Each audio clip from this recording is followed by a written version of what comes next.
Good morning. Good morning. It's May 26th.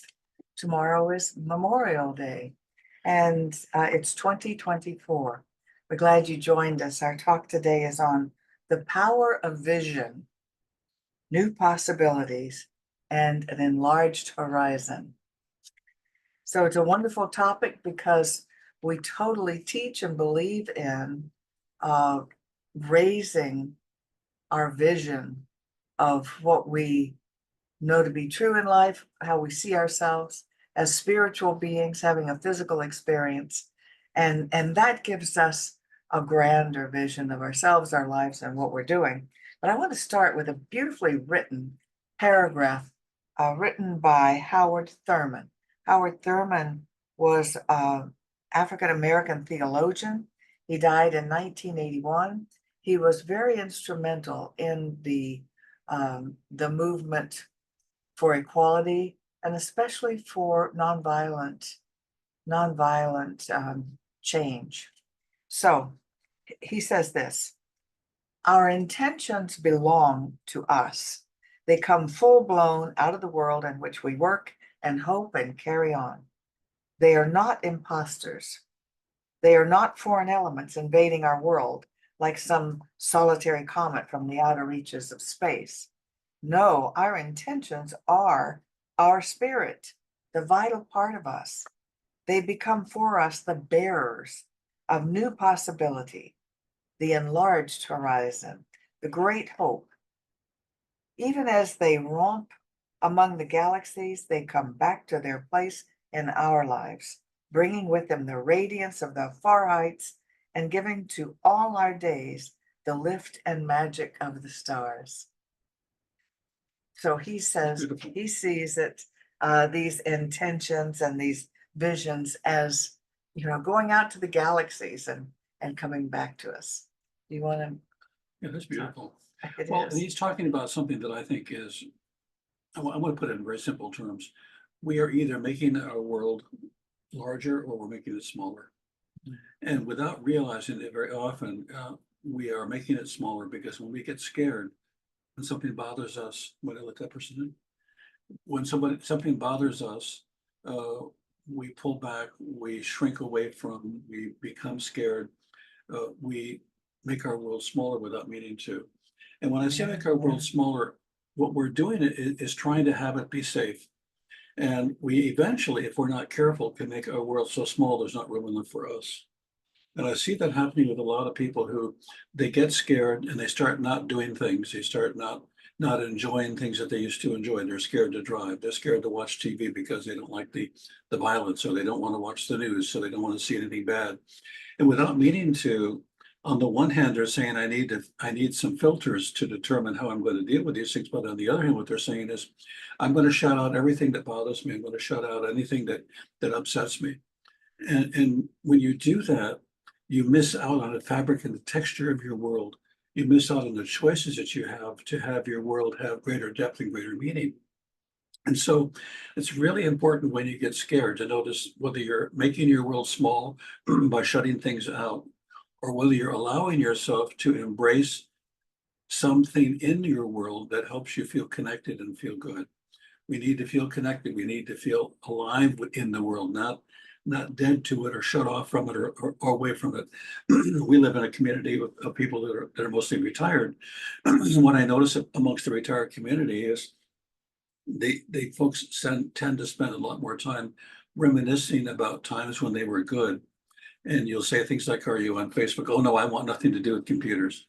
Do you watch? No, I don't watch movies anymore. They're all, and so what happens is they're inadvertently living more and more in their past, and living in the past makes it more difficult to step into the moment to moment daily living, until what I see happening is people eventually are not living in the present at all. They're reliving their past, and that gets pretty old.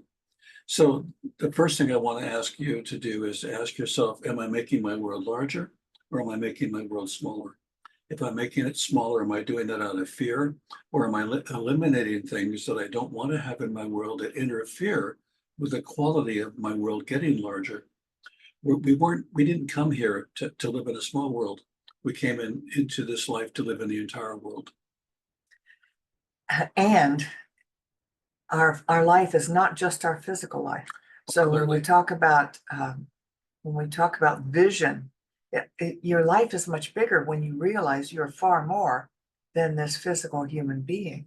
And then you live into that greater life, Absolutely. greater possibilities.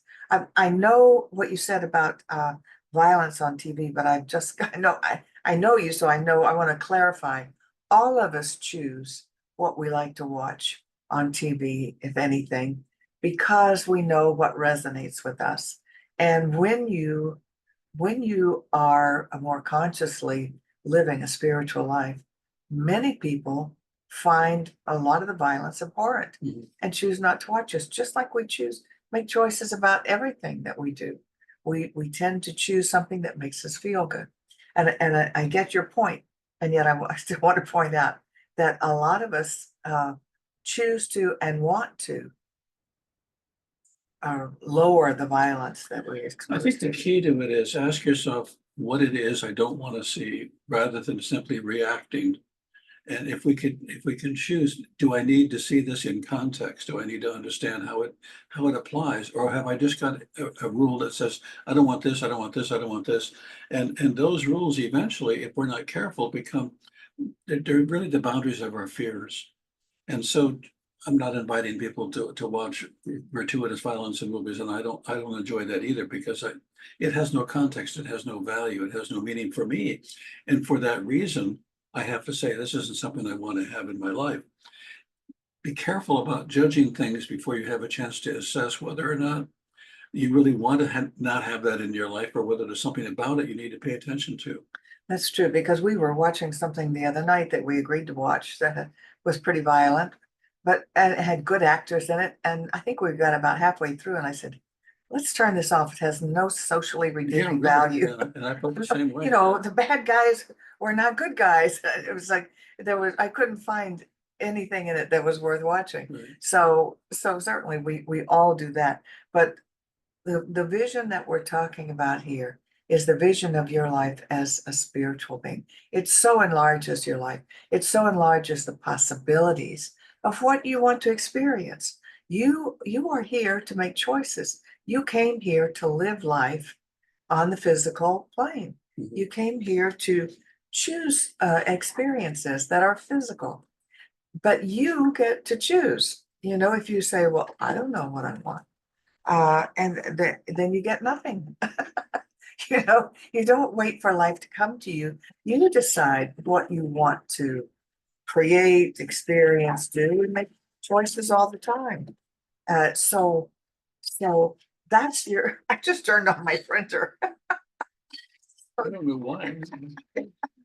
So, so just know that it's not bad to want things. It's not bad to want experiences. If that's what you're here Mhm. for, to enrich yourself by your choices. They are your creations. I've been watching recently, we have a beautiful it's called broad-winged hawk, who lives in our neighborhood. He's our neighborhood hawk. And we also have our neighborhood mockingbirds. And here's what goes on every day. The mockingbirds say to the hawk, you cannot be here. You cannot live here. We are going to dive bomb and attack you every day of the week for the rest of your life until you're gone. This is not acceptable. Because we don't want you to eat our babies. Yeah, right. Or anything else that's around you. This is not your territory. And the hawk says, I will be here every day of the week. You cannot get rid of me. And this drama plays out every day, each believing at some level that they don't have to have the other in their life. And the truth is, they're going to be in each other's lives. How can we celebrate being in each other's lives rather than saying, I can't live my life unless you're gone, unless you're not in it, unless you're not a part of it? And I'm not asking you to embrace that which offends and bothers you. I'm suggesting allow it. Simply say, yes, you have a role. And in our condo where we live, we have a couple of folks who are kind of the hawks of the building.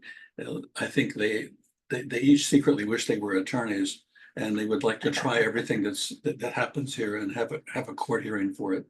It's so easy to get drawn into their drama. It's so easy to make it your drama. It's much more comfortable to simply say, have your drama.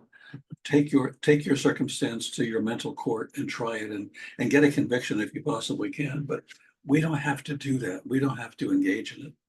So if we become more allowing, we can allow ourselves to feel more comfortable in our world. And there's always someone who's scared. And as soon as that person gets scared, they do things that probably they wouldn't do if they weren't scared. They say things they wouldn't say if they weren't scared. We can do our best to comfort them. Sometimes we just need to give them distance, but we don't have to eliminate them from our world. We don't have to make them wrong, and we don't have to make our world smaller because of it. And I think that's really, really important because we all have those moments where we get scared. And life can be very scary. And it can be very scary when you just think of yourself as a human doing, Oh, yeah. as a, a person, and this is what the majority of our country thinks now, that there's nothing after we die, and so you are born, you struggle, and try to put off dying as long as you can, and that's it. That's a pretty small vision of who you are and what your life is about. So I have this quote by Max Planck, of all things. Max Planck is the theorist, a physicist, a theorist, and he's the one that I think came up with the observation effect, which is that wherever they were doing experiments and wherever the scientists looked and expected to find this small particle, it would be, and if they expected to be somewhere else, it would show up there. And so Some particles want to be seen. yeah.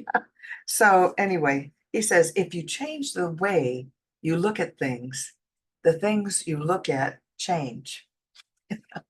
Now, he may have been talking about particles, but I'm talking about you. And that's also true. If you change the way you look at things, the things you look at change, like your life.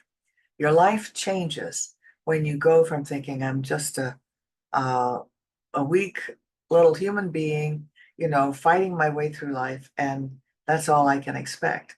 To, no, I'm really quite a grand spiritual being who lives eternally, who has everything it needs ever, who is loved by God, who is a part of God. We are like this huge net. I love the image of Indra's net. It's an Indian concept. I mean, India from India, India. And they call it Indra's net, which imagines all living beings and connected in a net. And each human being is a light that connects the two different filaments or however many filaments it takes to connect in a net. And so if you visualize yourself as a light, an eternal light that lives forever and chooses to have physical experiences here and there, it makes you just take a deep breath of gratitude, doesn't it? Instead of worrying about how long will I live? Will I have any illnesses? Da da da da da da. All the things that we can be afraid of. I'm reminded of one of our members whose name I won't mention, but she owns some property.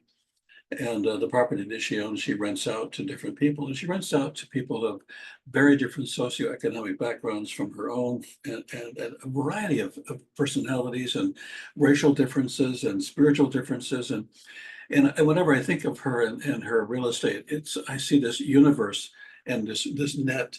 And what amazes me is how she is able to be compassionate and accepting and understanding and loving towards everyone in the net. And what that means is that her world becomes a better world because of it. She's creating this energetic force around her. And in some cases, the people that she has rented to have not done well by her. And some have had to move out. And but the net continues to be a place of love and kindness rather than one of fear and worry. And why I bring that up in part is because I've also been a landlord, meaning I've had properties, and I've worked with other landlords. And when you listen to them, very often they will talk with great disdain, with a sense of superiority to the people that they're renting to. You can't trust them. They'll do this. They'll do that. And what I'm impressed with is that this particular person I'm talking about approaches it in just the opposite way, and her life has worked out just as well. as any landlord who's been super suspicious and super litigious and super careful. And so how will you include other people in your world? And will you do it with kindness, and will you do it with love? Or will you do it with fear and with lawyers? Exactly. And how do you approach your life? That's the most important part. Because when, there was a book when my children were small that I bought at the Science of Mind Center's bookstore, and it was called The Big Me and the Little Me. And it was to try to teach children this difference that you have the small egoic self. That's who you identify yourself as a human being. But then you also have the big me, which is the spiritual part of you that has a lot of wisdom and kindness and love to give. So that the kids can start to distinguish the ego Mhm. from what the Course in Miracles calls the real self. The real self is what is the eternal self. And if it's not eternal, it's not real, according to the Course in Miracles, which I believe. So these are like our little lives are like things we make up, stories we Right. live. But the real us is the eternal soul part of us that chooses to have many experiences over eternity. So that's exciting to think of ourselves as that. It is, and we're all here playing our best at life, and having our best experience, the best experience we can have with it. And forgiveness, allowance, allowing ourselves to make mistakes and other people to make mistakes and not thinking they are mistakes, allowing the world to unfold the way it's unfolding without judgment, allows us to be in the world in a way that we can embrace. And when you go to a play, somebody wrote the play, and then somebody acted the play. And the reason for doing that was to have the experience of being in the role and showing you what it's like having that happen.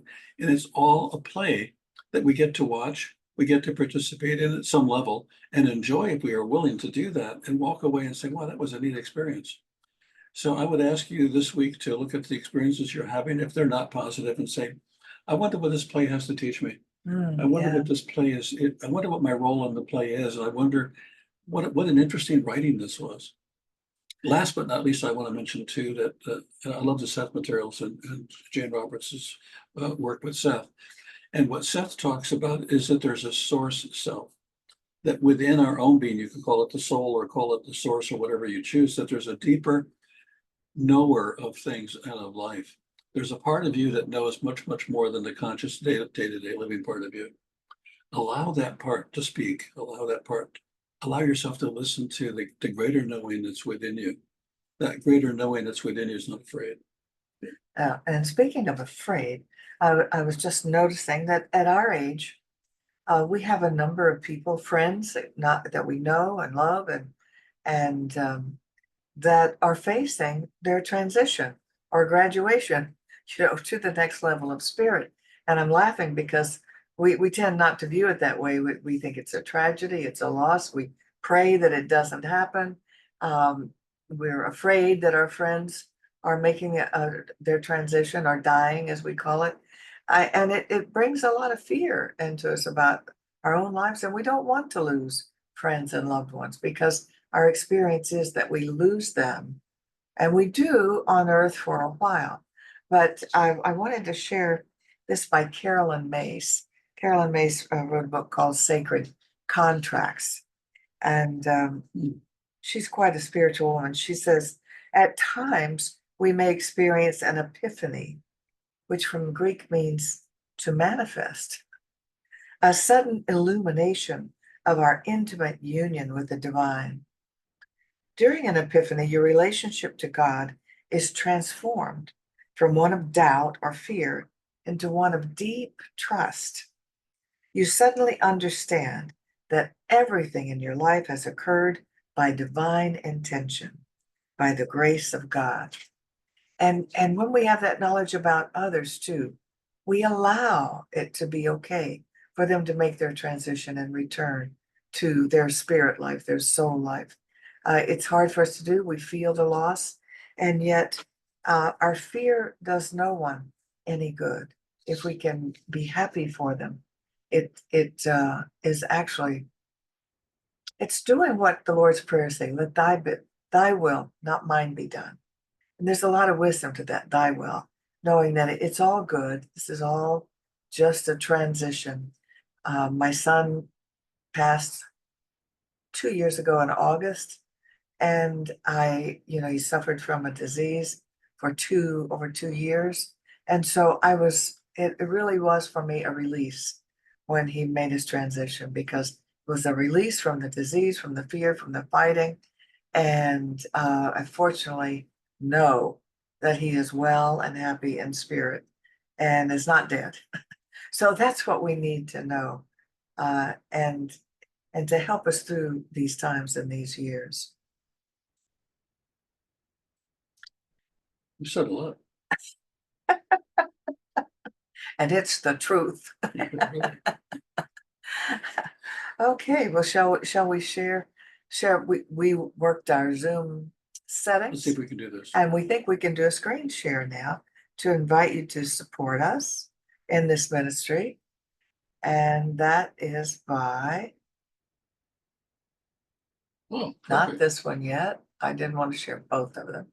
Wanted to share this one, about how you can support this ministry. This is our website. It is cslpalmbeaches.org. And this little button up here says ways to donate.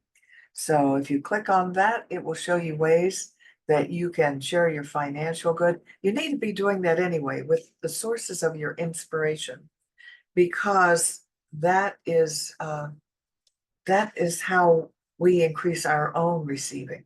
We support the places that inspire us, and that increases our own prosperity, our own finances. So let's read this statement, which is the affirmation for your prosperity. My investment today is made with the full realization that God is the source of my supply and returns it to me enriched and multiplied as I give it out. And so it is. So I'm going to, can I close that one? Yeah. Go back to Wow. I think I'm sharing this one stop too. share. Stop share. I want to share this. Oh, I also want to share that we have one last workshop in the Spiritually Speaking workshops that I am doing with Dr. Pamela Gray and Reverend Katie Rox Bagrati. And that is going to be mid-June on a Saturday from 1 to 4 in our area. It's entitled Living Richly, so it will be about increasing our prosperity, but it's also just about increasing our prosperity in all areas of joy and love and wisdom in our lives.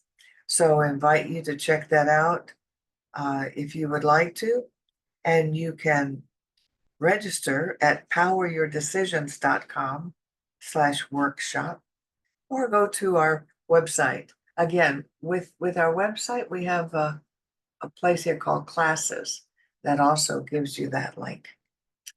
So let's end the share and end the recording.